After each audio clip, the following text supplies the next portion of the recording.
matanya lah yang menjadi buktinya. Kemudian Ji-hun mendekatinya lalu mencolok kedua mata Yong-bae sehingga keributan terus terjadi. Setelah mereka tenang, Ji-hun kemudian membawa sebuah roda dan mempraktekkan kronologis yang sebenarnya. Namun malah menabrak mobil dengan kerusakan yang lebih parah.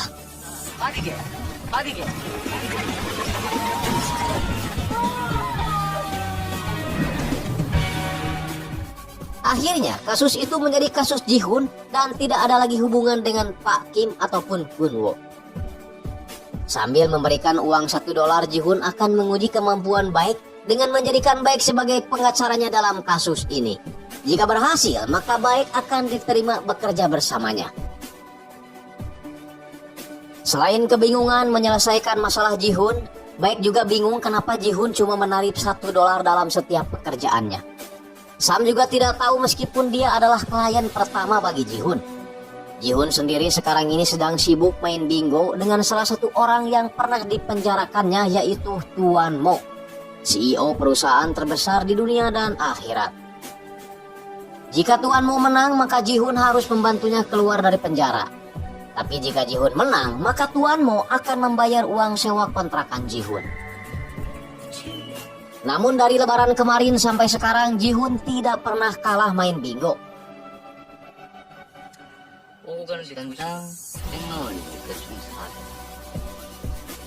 Saat sedang mencari tahu tentang profil Yong-bae, Baek kaget karena ternyata musuhnya itu merupakan orang yang pernah bekerja sama dengan kakeknya.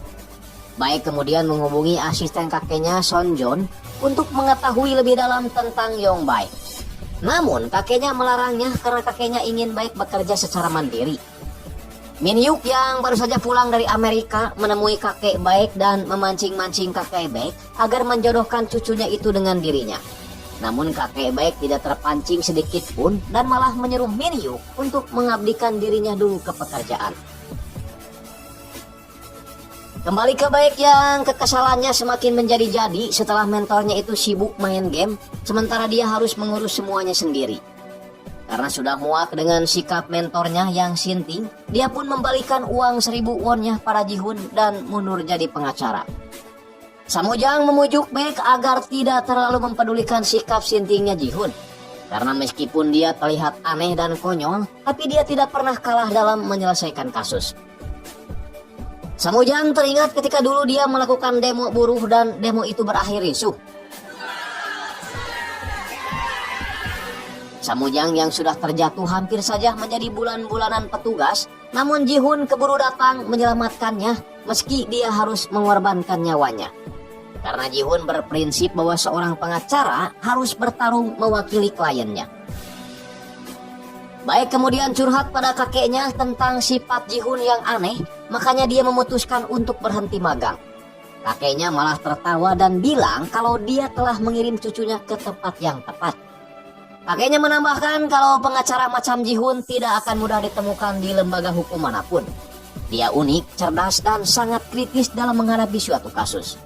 Bagi Ji-hun, 1+1 belum tentu 2. Lihatlah cara Ji-hun mengalahkan Baek ketika dalam persidangan. Kakeknya yakin kalau Baek bisa belajar banyak darinya. Keesokan harinya, Min-hyuk mengajak Baek untuk bertemu dan berniat menyatakan cintanya pada Baek. Namun Baek malah membahas tentang Ji-hun yang tentu saja membuat si Min-hyuk kesal. Min-hyuk pernah jadi rekan Ji-hun ketika masih bekerja di kejaksaan, dan Min-hyuk memperingatkan Baek untuk berhati-hati dengan Ji-hun.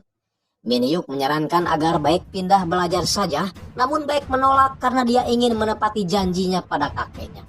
Ji-hun dan Samujang mengendap-endap ke kantornya karena di dalam ibu kos sedang berkumpul dengan teman-temannya dan juga Baek.